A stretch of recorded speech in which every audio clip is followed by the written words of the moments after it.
Vendo o time de Felipe Luiz jogar, a pergunta que a gente se faz não é se o time irá conquistar títulos nessa temporada, mas sim quais títulos irá conquistar. O clima de treino contra o Maricá, que iniciou o Carioca como líder e depois teve uma queda de rendimento natural, apenas mostra o quanto o estadual, de certa forma, foi importante pro treinador também. No futebol, a gente se acostumou a ver ex-jogadores seguindo a carreira de técnico logo após a aposentadoria. Existe aquele tipo que se torna o Guardiola, e também existe um outro tipo que eu não preciso citar, mas todo mundo tem um bom exemplo para imaginar. O caso do Felipe Luiz é curioso, porque a oportunidade que ele teve no Flamengo, eu não consigo ter na minha lembrança algum ex-jogador tendo em tão pouco tempo. Afinal de contas, esse cara que hoje está na beira do campo comandando o Flamengo, há exatos 15 meses estava dentro do campo vestindo a camisa do clube. Muita coisa aconteceu na vida do Felipe, mas todo o trabalho dele é o reflexo do que acontece no cotidiano desse espetacular treinador que vai se formando. O ex-lateral não se tornou esse técnico em 2024. O Felipe Luiz, comandante, é o reflexo do jogador aplicado e estudioso que ele foi a vida inteira. E quando eu afirmo que ele continuará progredindo, é porque essas características se mantiveram. E isso é nítido. Felipe continua aplicado e estudioso. A premissa do trabalho tá aí, mas o Flamengo dele tem muitas camadas que vão se fortalecendo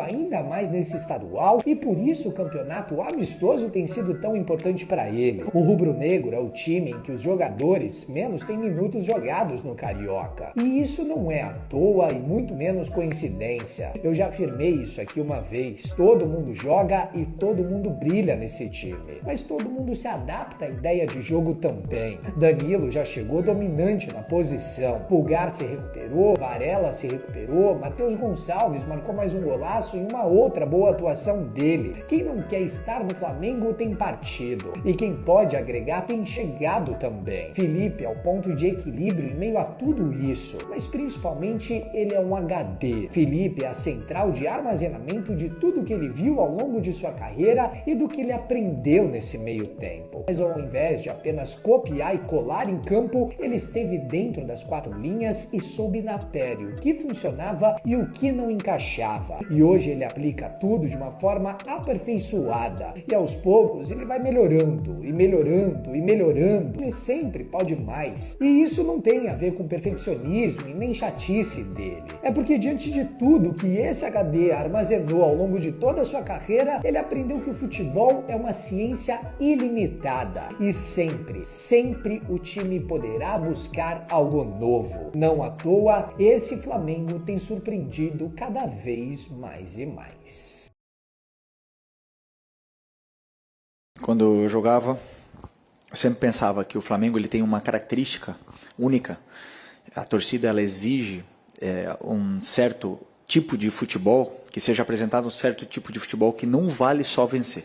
Isso me chamou atenção, porque eu sim joguei muitos anos no Atlético de Madrid, onde só vencer era suficiente. E durante todo esse processo meu no clube como jogador, eu entendi um pouco, né, do que entendi muito o que o torcedor sente, o que ele quer e por que as vaias. Por que o torcedor ele vaia no Maracanã? Por que ele não se sente identificado com a equipe? Então, a partir desse momento, quando eu já decidi durante muitos anos, né, que eu seria treinador, então eu pensei, junto com o meu auxiliar, em criar um modelo de jogo, um documento onde a gente pudesse fazer um modelo onde o torcedor se sentisse representado pelo que ele estivesse vendo no campo. E não é a forma que o Flamengo vai ganhar, se não escolher a forma que a gente vai perder. Se é para perder, prefiro perder dessa maneira, correndo riscos, pressionando alto, jogando com bola, fazendo um jogo de imposição e outros mil detalhes que não estão aqui. Então esse foi o meu pensamento, né?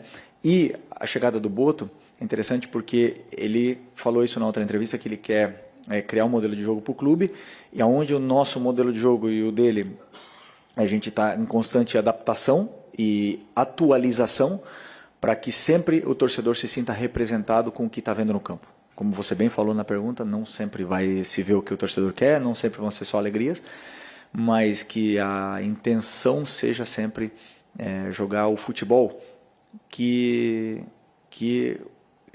deu alegrias para esses torcedores em algum momento, com o Zico, com o Leandro, com o Júnior, com o Nunes, com todos esses grandes craques, né, jogando esse tipo de futebol. Depois o Jorge Jesus resgatou isso e tentamos reproduzir o que o torcedor gosta de ver no campo.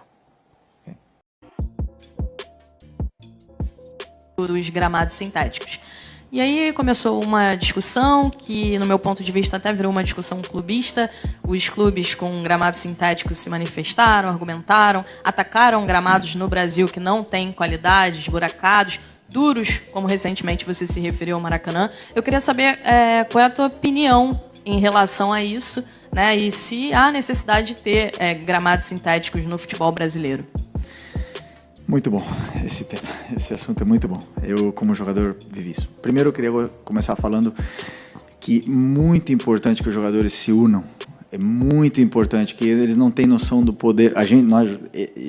Eu que estive ali, né? Eu sei, não temos a noção real do poder que os jogadores têm, porque o futebol é dos jogadores. E somando isso, vi a entrevista do treinador do Palmeiras essa semana e falando sobre isso, do Abel. E eu concordo em tudo o que ele falou, em tudo. Foi a primeira pessoa, talvez, que não botou política no meio, foi super sincero, porque realmente, como você fala, se eu jogo no Botafogo eu tenho que defender o sintético, e se eu jogo no São Paulo eu tenho que criticar o sintético. Não, cada um tem a sua opinião e ele foi verdadeiro com o que ele pensa. Eu penso o seguinte, da mesma forma que ele falou, Série A tem que ser regulamentado, tem que ter exigência para ter gramados naturais e bons, mas tem que ter multa se não tiver gramado bom. Tem que ser uma exigência disso. Por quê? Porque aqui, o que eu mais vejo aqui no Brasil é desculpas. Pelo clima, pelo não sei o quê. Na Arábia e no Catar, 50 graus. E tem um gramado, um tapete, é investimento, né? E o que eu vejo também é muita gente que fala, mas poucas pessoas têm coragem realmente de bater de frente e de fazer, né? Então, para fazer tudo isso, tem que ter muita coragem.